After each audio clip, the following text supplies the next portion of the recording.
Speaking of China and video games, Amazon is bringing video games to Prime Video. What does that have to do with China? Well, everything they make and sell is from China. So essentially, Amazon had this Luna cloud gaming service already. It was free to Prime members, but it was a standalone app. They're integrating it into Prime Video now for people to use. Is Netflix still doing that? I think so, yeah, absolutely. Okay. And I think, obviously, it's just a move to be more like Netflix. They were already kind of getting there with a cloud streaming gaming service. But, you know, so asking people to go to another app. So Amazon, the announcement says on Thursday that it's bringing games to Prime Video by integrating its Luna Cloud gaming service into the streaming platform.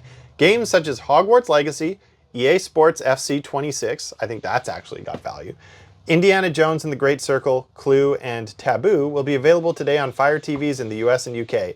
And I actually think the sports one is the best part of this, because I've been saying since even before games were becoming subscriptions, that if you're buying a sports game every year, and it's oftentimes just the same engine with a new lineup of players, why don't they just pay a subscription fee? So instead of paying, say, $60 every year, pay $5 a month and just get regular updates.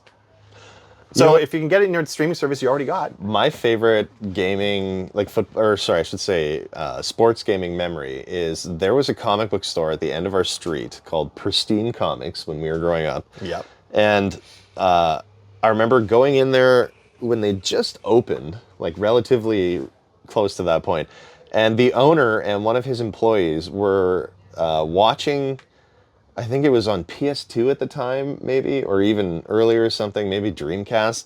They had a football game going with two computers playing, like just one against the other, and they were betting on who was going to win. And I was like, this is such a funny, awesome way to like pass the time while you're at work. Like literally just betting trading cards on the outcomes of computer football games that take a full game length, and they watch it and it's going on in the background.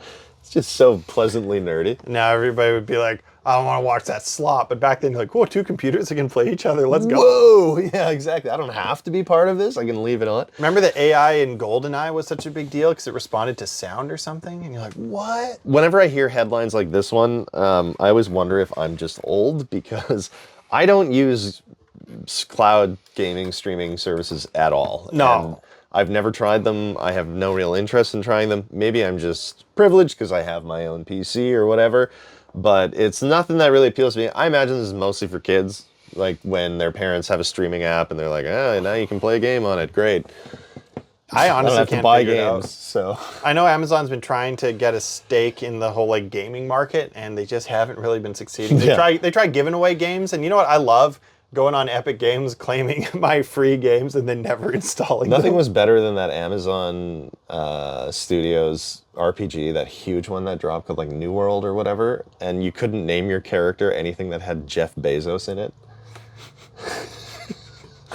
Oh, gee, I wonder why. It's like such a wang.